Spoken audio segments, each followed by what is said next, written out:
আসসালামু আলাইকুম রহমতুল্লাহি ওবারাকাতু। সুপ্রিয় শিক্ষার্থীবৃন্দরা, আশা করি তোমরা ভালোই আছো।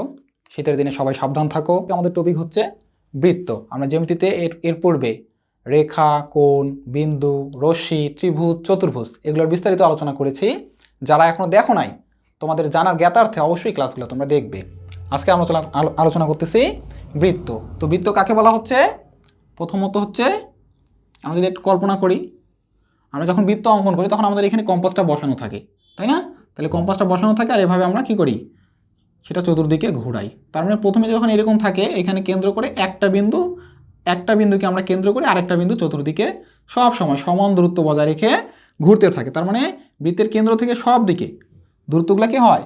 সমান হয়। তাহলে এখন যদি আমরা এটাকে সংজ্ঞায়িত করি, তাহলে বলা হয় একটি নির্দিষ্ট বিন্দুকে কেন্দ্র করে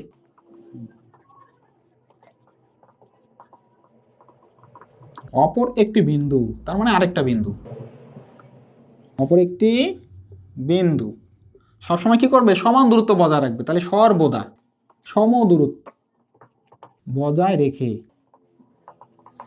যে দেখো আমাদের যে বৃত্তটা আছে এখানে কোনো দিকে খোলা নাই, তার মানে আবদ্ধ, সঞ্চার পথে সৃষ্টি করে। সঞ্চার পথ বলতে চলার পথ, আরেকটা বিন্দুর এই যে চলার পথ, তাহলে সঞ্চার পথের সৃষ্টি করে, তাকে বৃত্ত বলে। আচ্ছা, তাহলে বৃত্তের বৈশিষ্ট্য কি? তাহলে কি বলা হলো, সংজ্ঞাটা আরেকবার পড়ে নেই, যে একটি নির্দিষ্ট বিন্দুকে কেন্দ্র করে অপর একটি বিন্দু সর্বদা কি করবে? সমান দূরত্ব, এখান থেকে এখানে যে দূরত্ব, এখান থেকে এখানেও কি সেই দূরত্বই হবে। তাহলে সর্বদা সমদূরত্ব বজায় রেখে যে আবদ্ধ সঞ্চার পথে সৃষ্টি করে তাকে কি বলা হবে? বৃত্ত বলে। তাহলে বৃত্তের বৈশিষ্ট্য দেখি।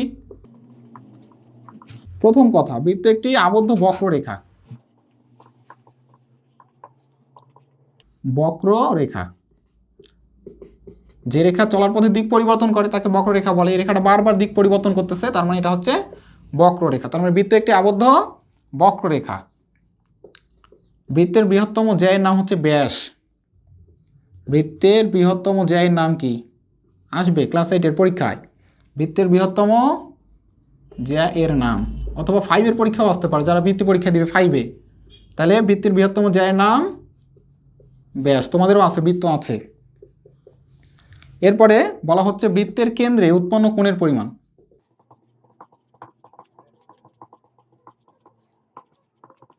পরিমাণ 360 ডিগ্রি। তার মানে আমরা যদি একটা বৃত্ত নেই,